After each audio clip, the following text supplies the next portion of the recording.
Thank you very much. Good afternoon, everybody. Welcome on this hot day. We are going to discuss some hot topics, I hope. So we had this introduction, and the title of this discussion is the future mobility. So I'd like to start with a quote from one of my teachers, Yoda, Star Wars. Yeah? Difficult to see, always in motion is the future. Yeah, this is a classic quote. So what do you think, guys? So because we can see many news about, we can see, so is it right? So can we say that electric cars will be the future? Is it, are these kind of vehicles the solution for our problems, the traffic jams, etc., or are there any other modes, let's say, of transport, air, I don't know, the train that can be used? Anyone who would like to take this question? Go ahead, please. Peter? Yeah, well, hi, good afternoon. I mean, we start with a very complex question, to be honest, because we don't know the future, we don't see the future, and I think that's the truth, that we don't know actually what will happen. Whether the electric vehicles will be the only solution, I hardly believe in it. I think electric vehicles, the pure classic battery electric vehicles will be one of the future vehicles, what we will use. And also, you know, even today we see the benefits, but also we see the disadvantage of that. And you know, on the city transportation, the city mobility, the electric vehicles is, I think, a good bet, a good choice. But for example, in aviation, we can't really foresee that electric airplanes will be in the sky. What will be with the freight transportation, the heavy-duty trucks, how they will commute? Also, we don't believe that the electric vehicle or the battery as a solution for these long-haul, heavy-duty trucks will be the solution. So there, much probably the hydrogen. In the aviation, much probably the renewable or the e-fuels, how we call it, the synthetic e-fuels, the renewable fossil fuel, much probably will stay with us in much longer horizon. So, you know, in one sentence, I can say that there is no developed mature technology at the moment which seemingly will prevail the upcoming 100 years. Several solutions will tailor-made for the purpose. Do you think is it because of this strategic fog? Because we don't see the future, that's why we usually say that there will be other opportunities, or there will be more than one solution, or simply this is the road we can take? Let me take you 1907. There is a famous picture, I don't remember if it's in the UK or in the US or in the United States, of a street filled with horse carriages and only one car. That's 1907. 10 years later, 10 years, that's all, 10 years, we see the same street, all vehicles except one horse carriage. So in 10 years, what has happened? Those are like kind of exponential technologies, and same thing we saw with the iPhone, that someone famous once said, no one is going to buy a phone where you can write in it, and yet we all carry around the smartphones. So that's about not being able to predict the future. Yet, today, there is, luckily, and I think we're in a good period, there is a common understanding by citizens, by politicians, by the authorities, that cities, especially cities were made for people and should not be dominated by the big 5-seater, 2-ton vehicles. So there is like a common understanding that something should be done. And yes, people today want streets like this that you see in front of you and to the back of you and to the left, to the right, more pedestrian-friendly streets, green areas, places, parks and coffee shops and everything, that's the real lifestyle today and not necessarily a big vehicle sitting outside. So that's what people want. And yes, we see there's many solutions rising, like electric scooters and bikes, and also like that the authorities themselves, like the mayor of Paris said, my city will be 100% a cyclable city, which is on one hand is good, having all those bicycles. Here we see a couple of them here, but it's also taking away some kind of, it's like causing some kind of an injury, if I can say, for those that cannot use a bike or would not want to use a bike or do not want to compromise on how they move. So you can't have it all on one hand just cars or on the other hand just small vehicles. You need more solutions. It's good to have the cars, for especially we talked before, you're not going to leave your car in the next few years, you said. Okay, well, you're not the right customer, but there are people that use the bikes and the scooters, which is good, but there's people that use public transportation, yet there's a lot of people that use their car today because that's their default, and they would love to get rid of that in order to save time and stress and all of that. And fortunately, we see today, due to a couple of different points, we see today that there's a rise of a new category called micro-mobility, mini-mobility, microcars, which are small vehicle, especially for urban spaces. So just I will conclude with this, that there's not going to be a single solution. It's going to be composed of a lot of different solutions fit for everyone. But yes, we do need to reduce the number of regular vehicles that are taking our roads and our space from the cities, especially when 85% of the time there's a single person riding it and we utilize the vehicle only 4% of the time. Okay. Professor?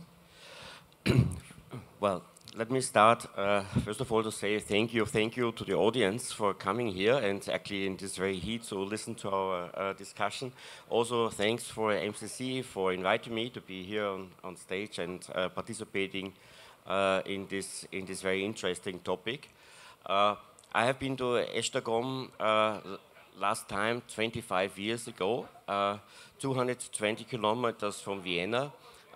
25 years ago, I took a bicycle coming here, so a very sustainable format of transportation, and I enjoyed that extremely very much. So I think I have to do this again in this wonderful city. Coming to your question, I think electric vehicles will certainly be a very important element of the future of mobility, from my perspective. But it will not be alone. There will be. We need to have a much more holistic approach to it. We need to look into mobility from various perspectives. It is from the design of how we build cities, how we connect different cities, the infrastructure, the technology has not just been the electrification of cars, but we also need to think about improving our train systems, about, you're right, we are far away from electric airplanes, yeah? But we may look into different forms of fuels, maybe in the future, where we can actually have better ways of actually managing airplane traffic. But we also need to look into the changes in behavior of people. And as a tourism researcher, and my background is a tourism researcher, I have to say that we could see during the pandemic quite a number of changes of how people have behaved and where people were traveling, and that had some actually quite positive impact on our environment. And we should take this as an opportunity to learn a little bit what happened during and after the pandemic, yeah? And also rethink the way how we will travel in the future. And that may make a real big contribution. I mean, tourism alone is responsible for now 6% of the CO2 emissions in the world, yeah? And the tendency is increasing, yeah? In terms, not only in terms of absolute volume, but also in terms of percentage of the share of tourism. And in this respect, I think it's really, really important to look particularly also in this, let's say, segment, and to see how, for instance, electric cars, but also how other means of transportation can contribute to make tourism also more green. Annette, you want to? Yeah, if I can just add one thing, if electric mobility is good, but but picture that for instance we now change every vehicle, every internal combustion engine vehicle to an electric vehicle, so maybe we'll have cleaner air. But from an ego perspective, from an ego point of view, we will still suffer from the same congestion and lack of green spaces, lack of parking space. So going electric is not enough, but it is part of the solution. I see. You mentioned that sometimes we have already technologies that we not really knew how to use it. So what will be the end solution? I think this is maybe the best known example from history is Edison's when he invented gramophone. And he had a list of 10 activities how to use this one. And I think at the end of the list was playing music. And the first element was absolutely something different or you wouldn't think of. Actually was recording the last words of dying people. It's actually more the idea we would think. So do you think that maybe we already have the technology somewhere, but we don't know how to use it? Annette? We have a lot of technologies taken from security, for the security sector, from healthcare even, which is more of like the sensors and things like that. We have a lot of technologies, and once you take them and take them into mobility, of course you could reimagine even cars, and it's not reimagining; it's actually happening today. Cars can speak with each other. They can talk with each other and they can talk with the infrastructure. It's called vehicle-to-vehicle communication and vehicle-to-infrastructure communication, and everything about the autonomous vehicle, which was once maybe something very futuristic. So yes, we don't see a lot of autonomous vehicles on the streets today, and maybe it's all should be for different purposes. But the technologies embedded into autonomous vehicles were taken from different sectors. So yes, we have a lot of technologies. We just need to now put it together in order to get the right mobility solution. The thing is, what is it? What is this about? Is it like now me taking a taxi from here, which is a flying taxi, and going all the way, or is we're still trying, and in tourism, we're still trying to understand what are the alternatives, but we know we need to keep an open mind, because as I mentioned at the beginning, exponential technologies, they have a way of just getting expanded quite quickly. Thank you. Peter? Yeah, well, let me come to this technological question from a different perspective. When I started my career at MOL 17 years ago, before that, I just finished the university, and during the university, it was always kind of a theory that the clean energies already exist, but the oil industry just hiding it and acquiring all the technologies, putting into a treasure or a treasure, and we are not giving it away. Now, I spent 17 years in this industry, and I can confirm that there is no kind of hidden basement treasure where we are keeping the clean energy away from haven't found it yet. From the population. And the electric vehicles, so here the question is not about the technology from engine point of view, because the electric engine, that's 100 years old at least, so I mean that's invented and that's there. The battery, that's a different question. I mean, a lot of innovation, a lot of development, and still there is no final solution. And also we have to analyze the environmental footprint of the battery production. But even I think the elephant in the room in this question is the energy source for the electric vehicles. And let's analyze this one once we are kind of giving the direction, and on the EU level, actually that's regulated that after 2035, no in-combustion engine anymore.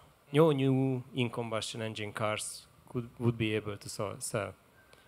Okay, but would that help us if everyone will be transferred to electric cars and coal or different more polluting energy producers will come into the stream? I think that's the fundamental question here. Okay, thank you very much. So you mentioned also traffic jams.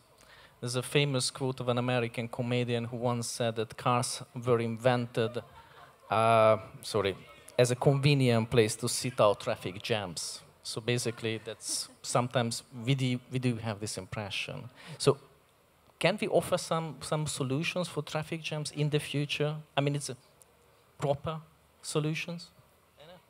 There's already existing solutions. I mean, we talked about this before, but like a very innovative solution is just, first of all, take the train instead of the car. And when I go with the train, I can say hi to all those stuck in the traffic jam. But that's but for those people like you who would not take the train for different reasons, I'm accusing you a lot, in this panel. We'll talk after the panel. But for those who won't use the train or won't use the bike, so for instance, there's like, and I talked about the microcars, the mini mobility. So we see this sector now, and McKinsey and Bloomberg and a lot of other consulting agencies mentioned that this sector is rising and will reach to $100 billion annually by 2030. So there's a huge market, and we see different startups now entering this world of automotive. So it's not just about the big OEMs now, but there's small players entering this market. In Europe, it's a Swiss-based Microlino, and there's a Yo-Yo, which is Italian, and more. And also the company that I'm affiliated with, an Israeli company working with Germany and Italy called City Transformer, which actually reimagined the vehicle to take the both of the two worlds of a car and a motorcycle, and have a vehicle, the first ever vehicle that can change its shape while moving. So that's taking an innovation, and the innovation was actually raised due to the need of going fast and avoiding traffic. And when you need to park, not wasting an hour in a frustration about looking for a parking space. And when you reach a parking lot, you just narrow yourself down to 1 meter. You're the size of a motorcycle, and and then you have a 10 times better chance of finding a parking space. So. Maybe, Professor? Well, I would have a question to our colleague from MOL. Related to the biofuels, because biofuels is currently a hot topic in Austria and is discussed quite frequently. I'm personally, for instance, still have an oil heating system in my house, yeah. And in Vienna, in 2035, we were told that we are not allowed to have oil heating systems anymore. Now, the competing company OMV in Austria is informing me, like every 3 months, that we're going to have biofuels in the future, and biofuels will be the solution for my current oil heating system in my house. So is this something which is a technology which is basically, seriously upcoming as an alternative also for other forms of cars, airplanes, and houses, or is it a technology which, based on the challenges we have in producing the amounts of biofuels which you would actually need in this respect, it doesn't work. Yeah, do you have an insight into this that you really can say something about biofuels? If you allow me to answer this, and then we can come back to this traffic jam question as well at the end. So, let's first differentiate the biofuel and the synthetic fuel. The biofuel, we have first and second generation technology. The first generation is where the agricultural land products are ultimately produced in order to produce fuel out of it. The second generation is more the agricultural waste products. So not using your land in order to produce something instead of a food, what you will then burn in your car. And that's the problem with the first generation. The second generation is more logical in this sense, because you will use the very valuable agricultural land to produce final consumable vegetables, but as a byproduct or the waste product of the agricultural production, you can develop and you can produce biofuels. Up to a certain grade, it's affordable. But in order to generate enough biofuel to supply all the cars, all the airplanes, and all the heating purposes, you would never have enough land to produce that much agricultural waste. So, I mean, partially I can give you the answer that I really see the potential that from biofuels we can target to fueling the aviation, for example. So this bioaviation, because in the airplane, at the moment, the biggest difficulties is with the airplanes. How you would be able to really find out the technology. The accumulators or the batteries are it's too heavy for the aviation. That's the problem with it. Hydrogen is still, I mean, you know, that use a lot of storages and are very high pressure. That's also not good for the aviation. So, I mean, I think in the future, the aviation will still use some kind of fossil, whether it will be fully bio or the synthetic. And what's the synthetic? Just in 2 sentences. The synthetic fuel is when you are producing fossil fuel from CO2, what you are capturing from the air. And also you are adding green hydrogen, what you would produce from water and a lot of energy, a lot of renewable energy. So that's the concept of the synthetic fuel. The only problem with it, that if we will start to produce that, then practically the price of the fuel would be 10 times higher than today. And you know, that's another question. Bad news. That would be bad news, definitely. I think so. I'll just say that different airlines already 10 years ago started deploying until a certain percentage, a low percentage of biofuels. It's not something new. It's something that has been discussed and even deployed in the past. But it was mostly as a saying of the airlines that, yeah, we understand we need to reduce our CO2 emission. It was like more of a statement, but it hasn't risen above that. And one of the reasons for that was because the whole process is not economic, but it's also the process itself is CO2 emitting. So where is the takeoff between? But yes, that's the solution. Synthetic fuels, I think, is more relevant to airplanes, but that still needs to be, the process needs to be more economically viable. Okay, thank you very much. So I'd like to go back a little bit to these sharing issues because I was addressed several times here. So again, I would like to quote from an old movie, The Friends, Joey, if you remember this character. And yeah. Joey often says that Joey doesn't share his food. So I don't share my car, but this is an old movie and I'm an old guy. What about the younger generation? So can we see any changes in the behavior, so whether they are willing to, Professor? Yes, yes. So definitely, yeah.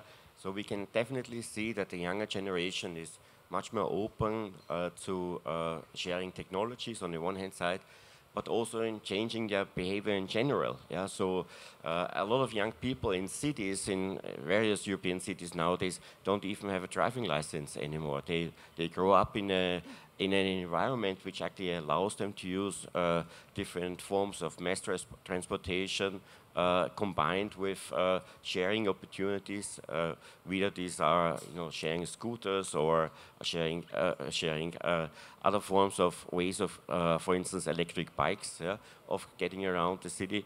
So this is something which is definitely a trend. And it's a very interesting trend to be followed and actually to be seen. If these changes of behavior, particularly in urban areas, yeah, will have an impact in general when it comes to mobility.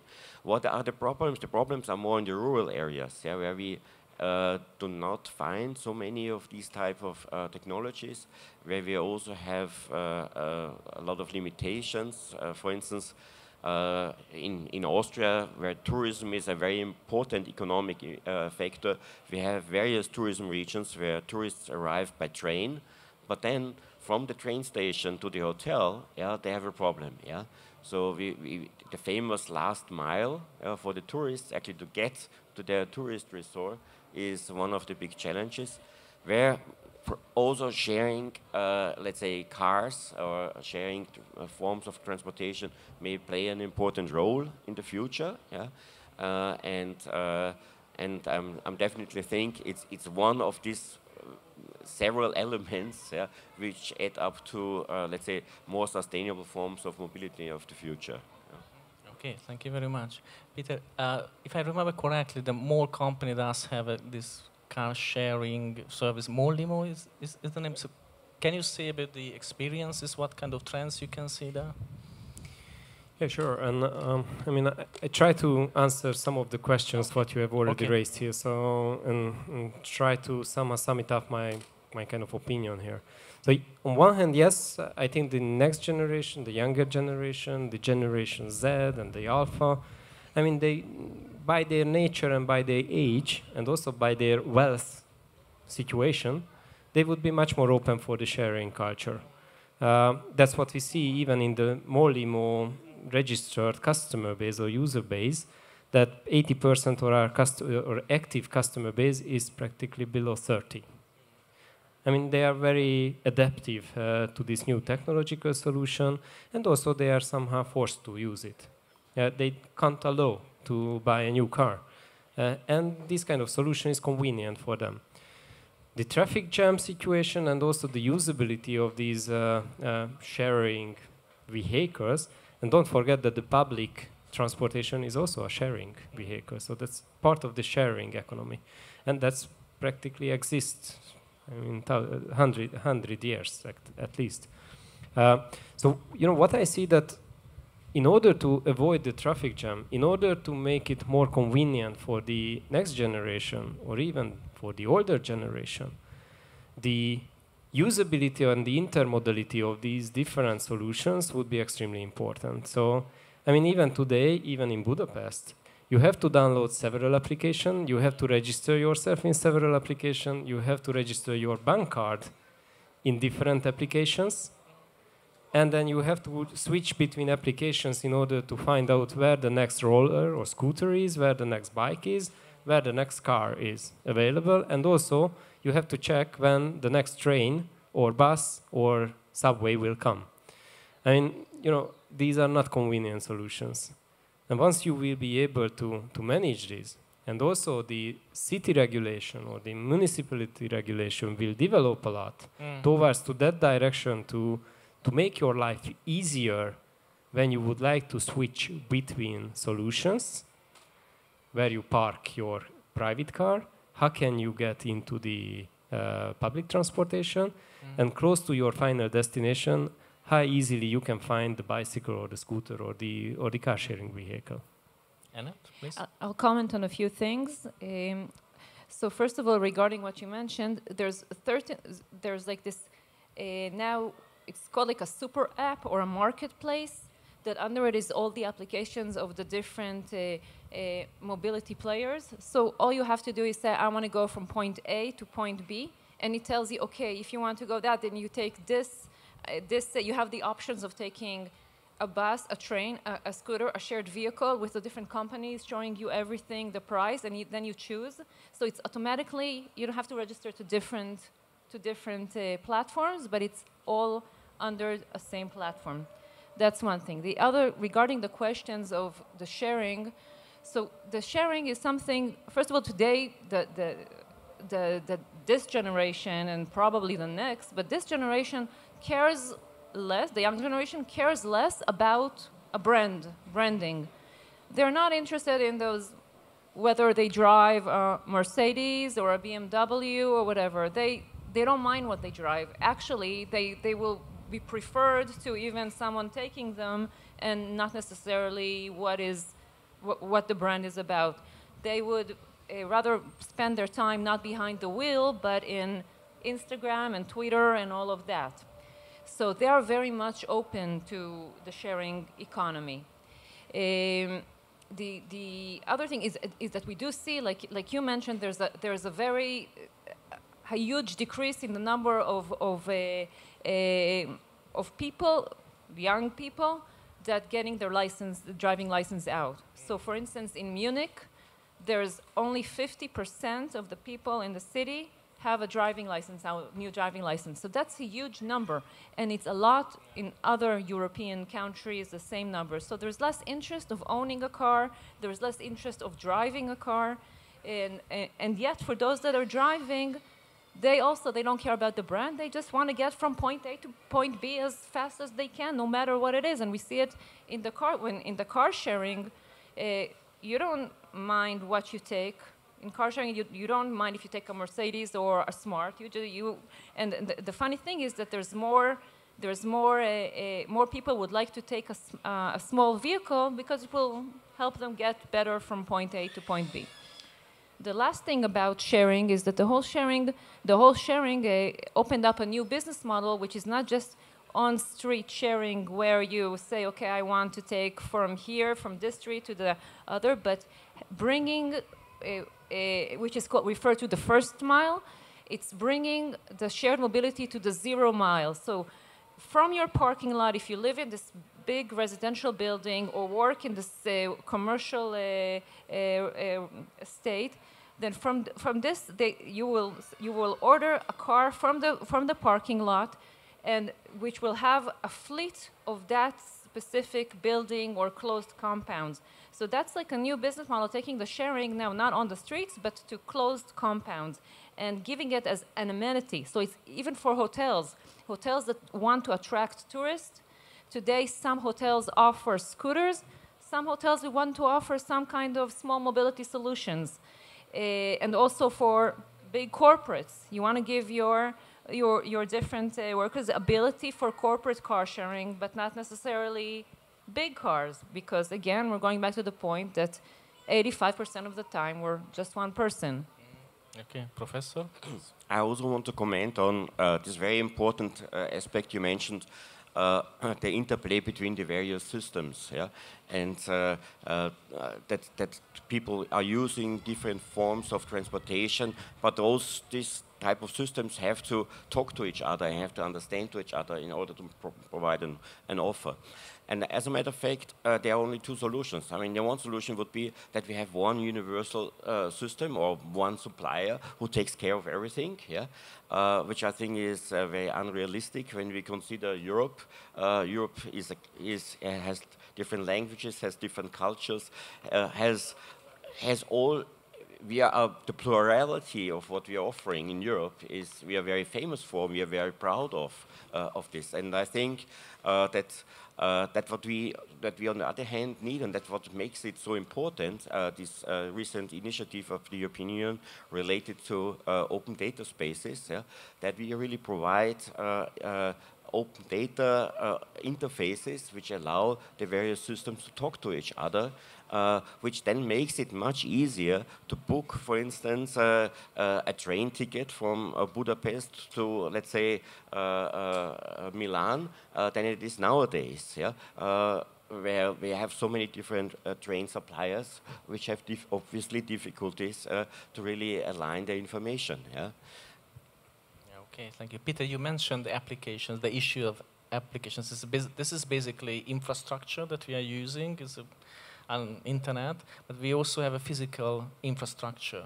So what do you think, guys, about the future of these service stations that are used by all companies?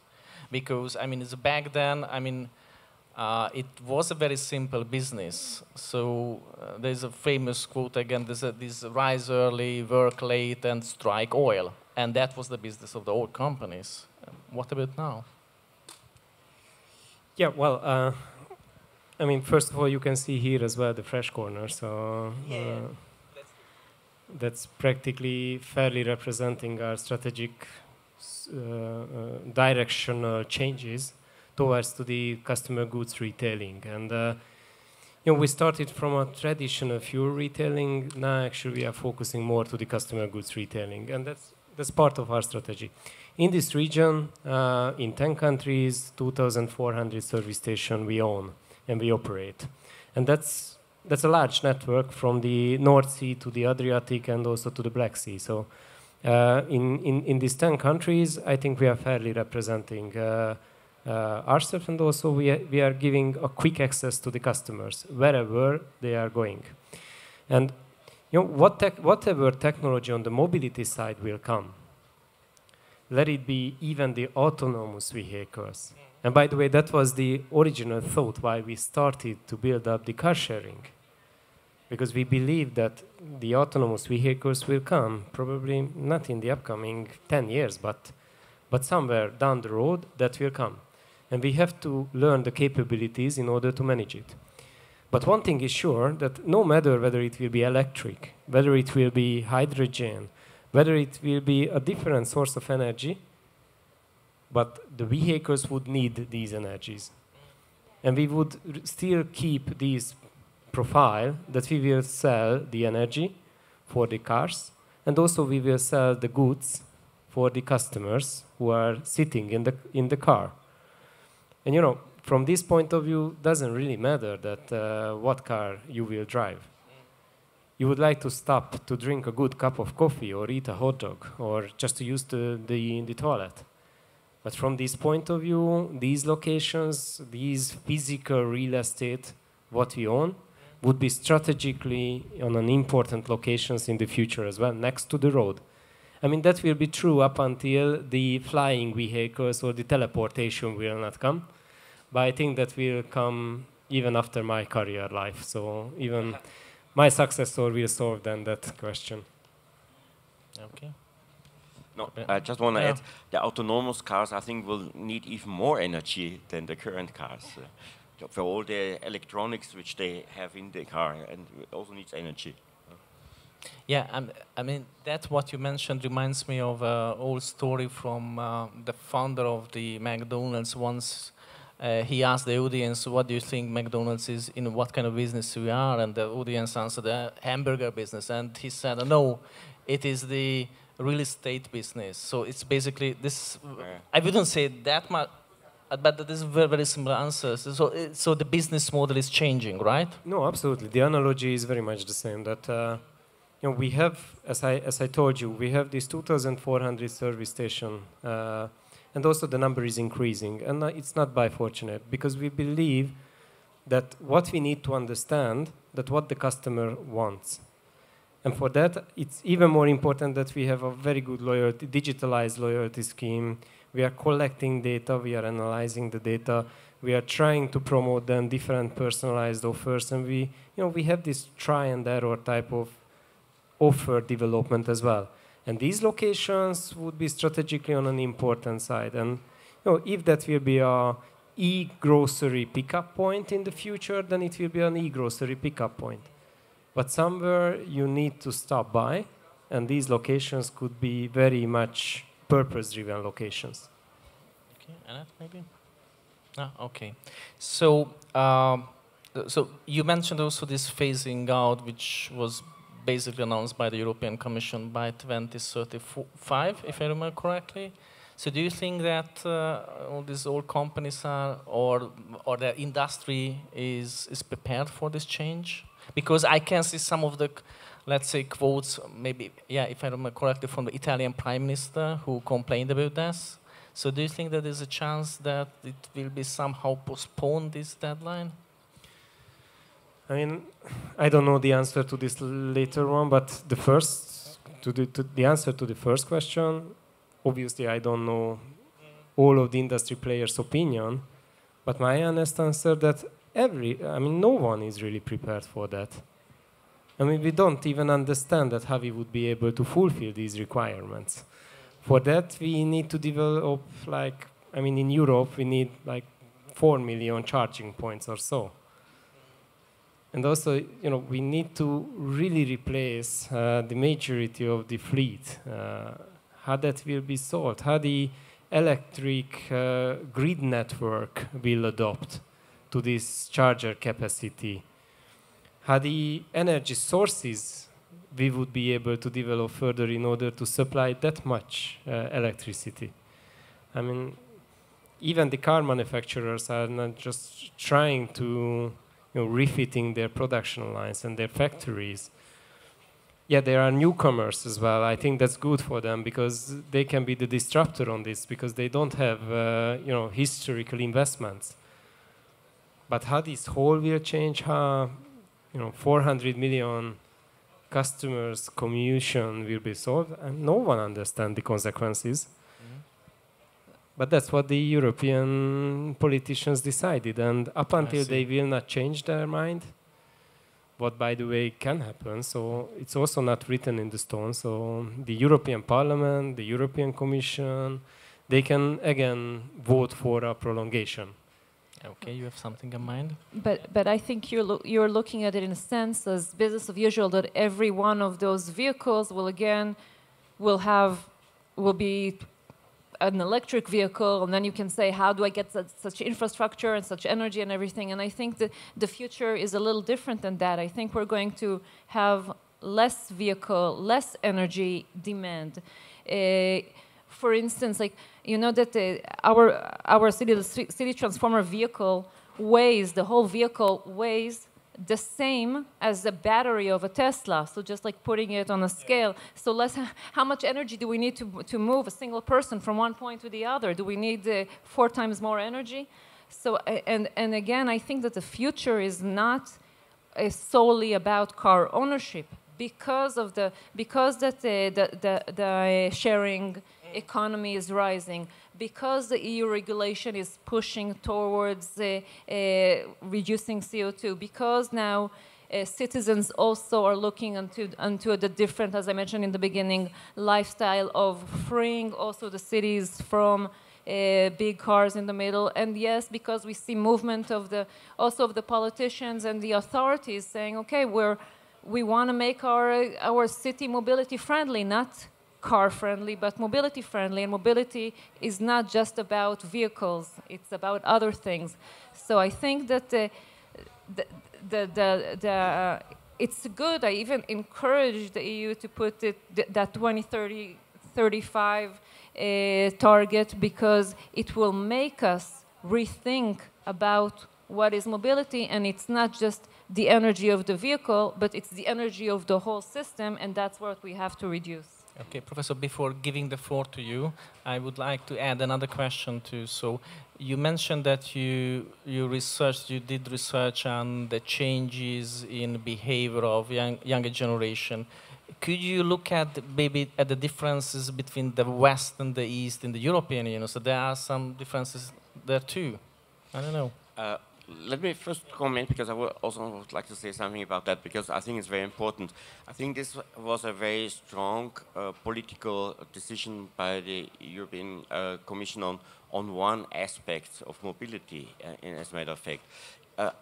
If it was based on research-based projection of the practicality of the implementation or not, I doubt, to be honest. I don't think that this was really based on research findings.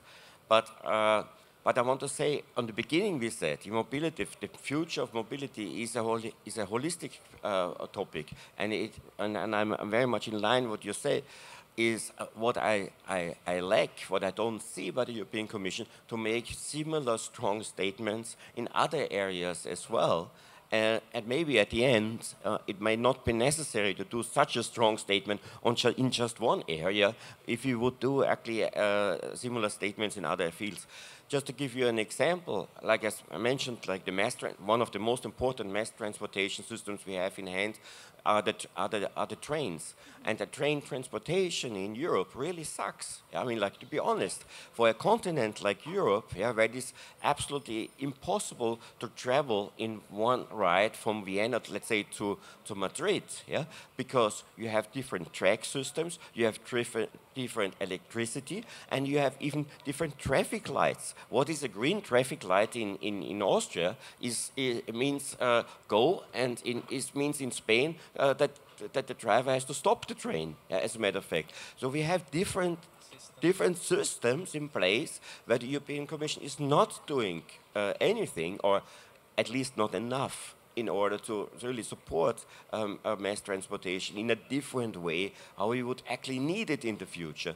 And if we would actually do more in this area, then we may be a little bit less reluctant and a little bit less stressed when it comes to electric cars, from my perspective. And the differences between different parts of Europe? East, West, North, South? I don't know. Actually, there are not so many differences I can see. Travel behavior now is more nowadays more that people, when they go on vacation, now go into more North European countries, yeah, because of climate change and the impact on the heat. Yeah, these destinations become more attractive in general. So that's what we can see, but other than that, I don't see any. We don't see any other differences in travel behavior from east or west or north or south. Okay. So there is one aspect that we haven't touched upon, and this is basically the international environment we are in. So because we do have American presence here, American competition, we also have a rising Chinese competition, especially in terms of electrical cars, battery production. And this is also a question, so how can you build this kind of new, let's say, industry or new economy if you have to rely on technologies from other countries? This is, yeah, I mean, COVID-19 showed us that this is not a good idea. And the second question is also related to battery productions, where we can see that, I mean, in all of these areas, I cannot see an international competitive European company. Am I right about that? So what do you think about that? Well, yeah, from battery production point of view, I agree with you that we don't really see, neither here in Hungary, that European battery factories will start to rise. So it's more the Chinese battery factories what will come here and build their factories here. Will we lose this kind of competition against the Chinese or the Americans? I think now the European Union is facing with a lot of difficulties because of these sanction regimes, what we applied. I don't know whether that should be part of this panel discussion, but obviously that will not help us either on the mobility side to manage this green transition. Do we have the funding for that, for this change of this economy? So because it's also, it's not only about technology, it's not solely about thinking and behavior, but also about funding. I don't know about the funding in that sense, but I do want to say about competition or losing, and this is my third time in Hungary, and actually I was very much I was very impressed by the level of the R&D, especially around engineering and electrochemistry and all that this country has, also visiting different universities. And so I think there's a very strong R&D backbone here, which could be utilized in promoting international collaboration and strengthening the know-how also here in Hungary, taking it then to the next level of more production. But I think that again, the backbone, the platform is there. Professor? I also have very little to contribute to this topic, but I think in general my feeling is that more local than global in this sense would make more sense in the future, and Europe in particular, and I guess every individual country has to really rediscover their strength, and I think that's what's needed now. Yeah. Okay. So the reason why I raise this question is if you look at this EU Innovation Scoreboard, which is often annually published by the European Commission, then you can see that basically the flagships of the European industry are German automotive companies, and they are in that competition. That's the reason why I mentioned that, because if you look at the sector, so you cannot see any other areas where Europe would be, let's say, overperform other players. Yeah, but I think the car manufacturers or the vehicle manufacturers in the European Union will stay strong, and we would need them, and they will have a GDP contribution very strongly in the future as well, because simply even this transition that from the traditional combustion engines, now they have to produce also hybrids and also pure battery electric vehicles. That means that they have to widen their production portfolio. They have to put in place more and more factories and production facilities. So on short run, even that would boost up the GDP of the given countries, because the car manufacturers will be forced to finance their future portfolio. So from this point of view, I think that will help the economy. I mean, what the future will bring us in this sense beyond 2035? I mean, that's a bigger question. Okay. And look how many Chinese electric brands rose just in the last couple of years. I mean, before that, it was again mostly dominated, or wasn't dominated. But we started to see more of the, especially the German OEMs having some kind of electric vehicles, and that were also very expensive. And then we saw those small cars and a lot of Chinese EVs starting to rise and everything. But so yeah, the OEMs kind of said, okay, well, we have a competition, and that drove them to look at different solutions. But they're not, the Chinese are not the only competitors, or they're much quicker, but there's also, like I mentioned at first, there's the new rising of different small companies, startups, and it's almost all over Europe. And we have Ligier and Ixam and Circle Mobility and Microlino and all of those are starting to produce small vehicles, and that the OEMs cannot afford to do that because for them producing small vehicles is not economic for them. So yes, they're in a way that they have like the Chinese brands. On the one hand, they have the small newcomers on the other hand, and that's their playing field today. And I just want to say that also what you said, local supply chain, local production is very important. Also with the CO2 and the energy that it takes to bring now. So promoting, supporting local competences is very important. Okay, thank you very much. So we're almost at the end of these discussions. I wouldn't say we are running out of time. We still have 9 minutes. So I would like to give the floor to you. And if you have any topics and aspects that you would like to touch upon, the floor is yours. 3 minutes for each of you. Well, before we will sum it up, maybe I have one question to the others. That what do you think about the autonomous vehicles, and on what time horizon do you expect to come? I expect them to come, first of all, not to regular vehicles, but mostly to big transportation, logistic vehicles, trucks, to trucks especially. It's a lot, I mean, the technology is there. It's mostly about regulation, public acceptance, and more trialing. But I don't want to just throw in a date like usually is done. I don't know. But we do see a lot of how do you say achievements in that area. Yeah. Autonomous vehicles, I'm not an expert at all, yeah. But if I drive a Volvo, and it's, for my feeling is that he drives alone already, yeah. To be honest, yeah. But no, I think it will not take too much time in the future. Actually, it will come relatively soon. Yeah. Okay, Peter. Yeah, then maybe from a different angle. What do you think? Will it happen? I mean, will it come even in our life that you would be able to sit in the rear seat without a driver in a car?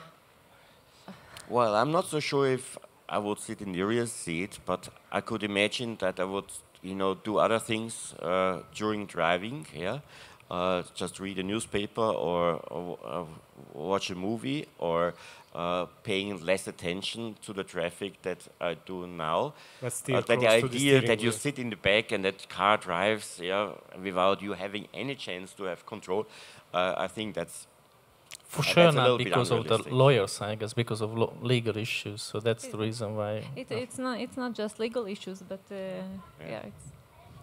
I think also you need teleoperations at first for the first steps. And by the way, I sat a couple of times also in a Volvo that was fully autonomous, and I sat, and there was no driver. It was teleoperated, but it was still someone teleoperating it just in case. So it does exist, but again, I'm going back to what I mentioned. From an ego point of view, change every vehicle, whether to electric or to autonomous vehicle, it doesn't make it doesn't make a difference. You'll still have the same traffic jams and cities filled with dominated by cars. And to sum up what my message is, so I think that we don't know what mobility would look like, but we do understand now that this is a point, especially in urban areas, that we need to rethink what a car is for us, what mobility is, and what is our lifestyle about. Is our lifestyle about a brand and just having a car utilized 4% of the time, or is it about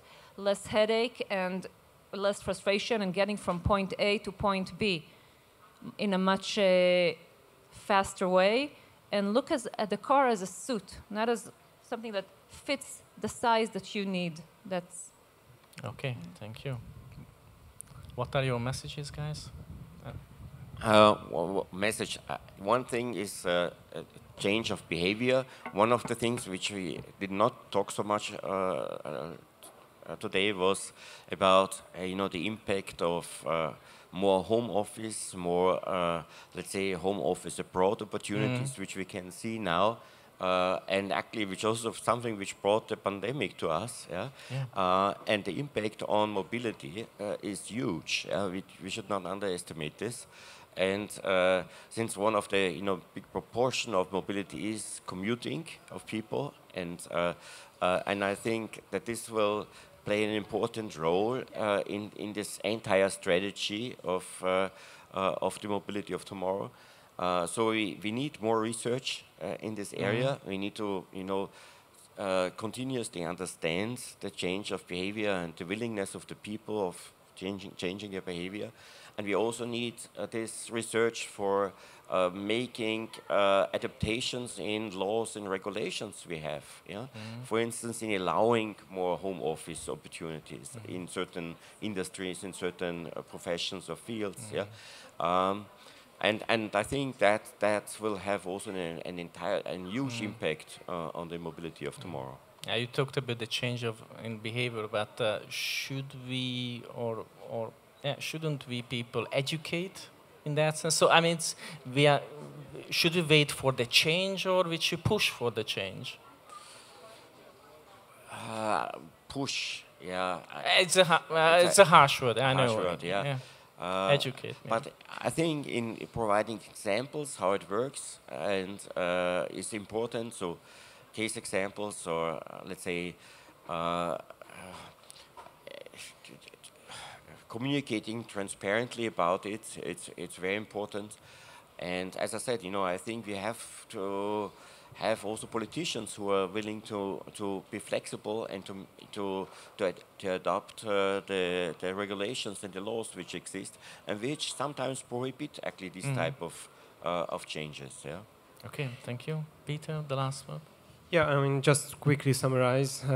So I think we agree that there is no single solution. So a lot of different alternatives will come, and probably in a combination of those that will represent somehow the future mobility. Still a lot of regulational issues and technological issues and educational issues exist. So, I mean, that will formulate the future mobility. No one really knows that what exactly it will be, and then what time horizon we would be able to really transform everything what we have today to something what in the future will come. I think on the from MOL side, what's important, and that was our philosophy throughout this whole past several years, and will be in the future as well, that, I mean, let's develop the capability, let's gain the knowledge and the learnings, even from the EV charger usage, from the electric vehicles, from the car sharings, from different solutions, and be ready for the ultimate solution when it will develop. So I think from our point of view and our perspective, there is no business rationality at the moment, but there will be a future customer needs, what you have to be ready for. Okay, thank you very much. Thank you for this great discussion, and thank you for the audience. Thank you very much, everybody.